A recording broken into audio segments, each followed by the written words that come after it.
So hello दोस्तों, कैसे हैं आप लोग। उम्मीद करता हूं आप लोग भी अच्छे होंगे और आपकी तैयारी भी बेहतर चल रही होगी। तो आज की इस वीडियो में हम क्लास 12 की फिजिक्स में प्रकाश की किरण प्रकाश की तथा प्रकाशिक तंत्र जो चैप्टर है उसमें प्रकाश का अपवर्तन पढ़ेंगे और इसके अपवर्तन के नियम को भी समझेंगे कि भैया प्रकाश अपवर्तन के क्या नियम होते हैं और प्रकाश का अपवर्तन कहते किसको हैं। ये 3 नंबर का टॉपिक है दोस्तों, इसको ज़रूर आप लोग पढ़िएगा क्योंकि पेपर में ये आ सकता है। हमने आपको परावर्तन का नियम समझा दिया है, अब हम अपवर्तन का नियम पढ़ेंगे। चलिए देखते हैं। देखिए, मान लीजिए ये कोई एक माध्यम है, ठीक है दोस्तों। यह एक क्या है, पारदर्शी माध्यम है, ठीक है। ये एक, देखिए हम नाम भी लिखते जा रहे हैं ताकि आपको समझ में आए।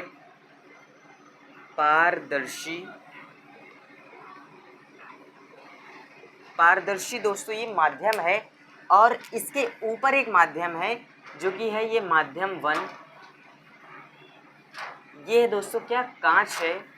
और ये माध्यम 2 है, ये वायु है। मतलब ये है दोस्तों कि देखिए, मान लीजिए कोई एक पारदर्शी माध्यम है, ठीक है। मान लीजिए कोई कपड़ा या जो भी कोई भी पारदर्शी चीज़ है, उसके ऊपर क्या हमने कांच रखा है, ठीक है।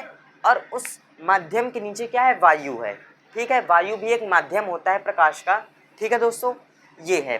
अब मान लीजिए हम इसमें से कोई एक प्रकाश डालेंगे, यहाँ से हमने क्या प्रकाश डाला, ठीक है दोस्तों। ये क्या, हमने एक प्रकाश डाला, ठीक है। और ये जो प्रकाश है इसको जाना कैसे चाहिए, इसको जाना चाहिए कि ये भैया इसको सीधे ऐसे निकल जाए, लेकिन ये ऐसा नहीं करता है। ये क्या होता है दोस्तों, ये अपने मार्ग से थोड़ा सा विचलित हो जाता है। मतलब है कि जब आप प्रकाश डालेंगे किसी भी एंगल से, यानी कि अगर आप सीधा भी डालेंगे तो वो क्या थोड़ा सा विचलित हो जाता है, यानी कि वो अपने मार्ग से थोड़ा सा हट जाता है, ठीक है। और वो कितना विचलित होगा, बहुत माइनर सा, मान लीजिए को इतना एकदम छोटा सा ये होता है विचलित, ठीक है दोस्तों। ये विचलित हो गया है, ठीक है। चलिए इस पर हम एक अभिलंब खींच देते हैं।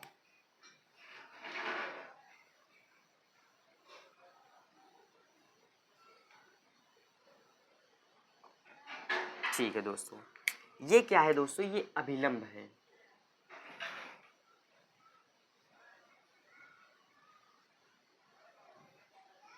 ये अभिलंब है दोस्तों और ये क्या है, आपतित किरण।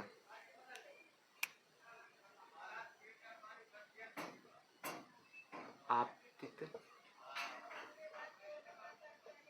किरण, और इसके बीच में जो ये कोण बनेगा, ये बनेगा आपतन कोण, आपतन कोण, ठीक है दोस्तों। और यहाँ पर इसके बाद जो ये निकल के आया है, ये क्या है, अपवर्तित किरण। देखिए यहाँ पर, देखिए परावर्तन में परावर्तित किरण निकलती है और यहाँ पर अपवर्तन है तो यहाँ पर अपवर्तित किरण निकलेगी। तो ये क्या है, ये अपवर्तित किरण है, अपवर्तित किरण, ठीक है। और यहाँ पर जो कोण बनेगा वो क्या, अपवर्तन कोण बनेगा, ठीक है दोस्तों। इतना तो आप लोगों को आई होप समझ में आ गया होगा। चलिए, और यहाँ पर ये जो बिंदु होता है, ये होता है आपका क्या, आपतन बिंदु।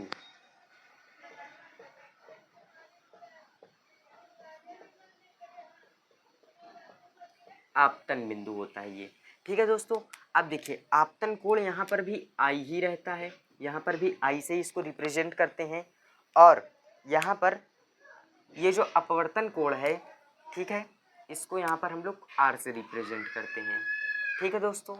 चलिए अब हम लोग इसके बाद इसकी जो डिफिनेशन लिखी है उस पर ध्यान दीजिए थोड़ा सा, कि जब प्रकाश किसी एक पारदर्शी माध्यम से, मान लीजिए ये प्रकाश की एक किरण है, इस पारदर्शी माध्यम से गुजर कर जब नीचे दूसरे पारदर्शी माध्यम में जा रही है तो वो क्या, थोड़ा सा विचलित हो जा रही है, मतलब अपने मार्ग से थोड़ा सा हट जा रही है।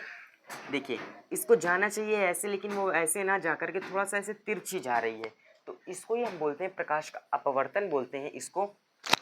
और दोस्तों इसको ही प्रकाश का अपवर्तन बोलते हैं, वही चीज़ लिखा है, इस घटना को प्रकाश का अपवर्तन बोलते हैं।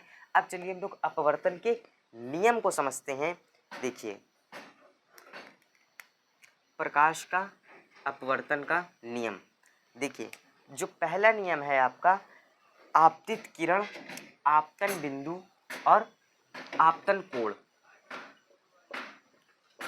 आपतित किरण, आपतन कोण और आपतन बिंदु।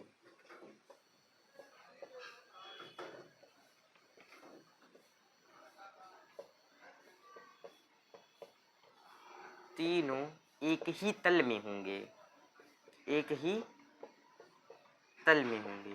इसके कहने का दोस्तों ये अर्थ है कि ये जो तीनों चीजें हैं ये क्या एक ही तल पर यानी एक ही सतह पर आपको मिलेंगी। देखिए आपतन बिंदु भी इसी सतह पर है, आपतित किरण भी इसी सतह पर है, आपतन कोण भी इसी सतह पर है। तो इसलिए ये प्रकाश के अपवर्तन का पहला नियम है कि जहाँ पर तीनों चीज एक ही तल पे मिले आपको तो वहाँ पर क्या प्रकाश का भैया अपवर्तन होगा। चलिए इसके आगे बढ़े हम लोग, इसका जो दूसरा नियम है उसे समझते हैं। देखिए इसका जो दूसरा नियम है उसको ध्यान से देखिएगा क्योंकि इसका दूसरा नियम इम्पॉर्टेंट है और दूसरे नियम एक क्वेश्चन भी है। चलिए देखिए किसी निश्चित तरंगदैर्घ्य के लिए किसी निश्चित तरंगदैर्घ्य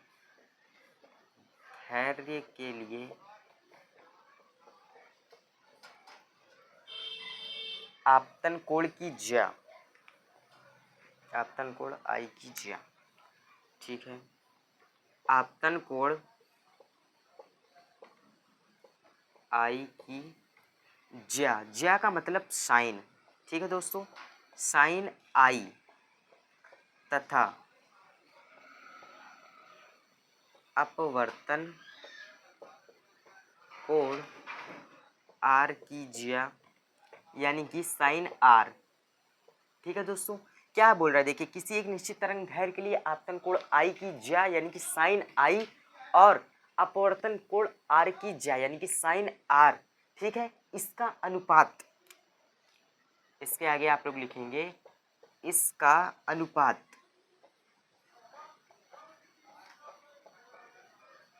एक नियतांक होता है या ये भी लिख सकते हैं नियत रहता है, होता है या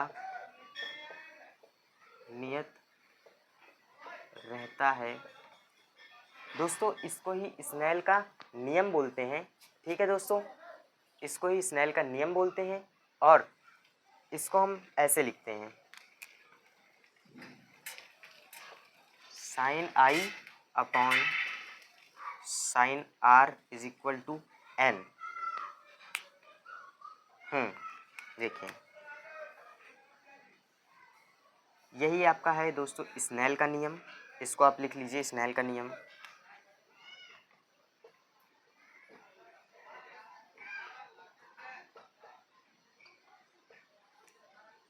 उम्मीद करता हूँ दोस्तों आपको ये वीडियो पसंद आया होगा। अगर आपको ये वीडियो पसंद आया हो तो हमारे चैनल को सब्सक्राइब कर दें, वीडियो को भी लाइक कर दें।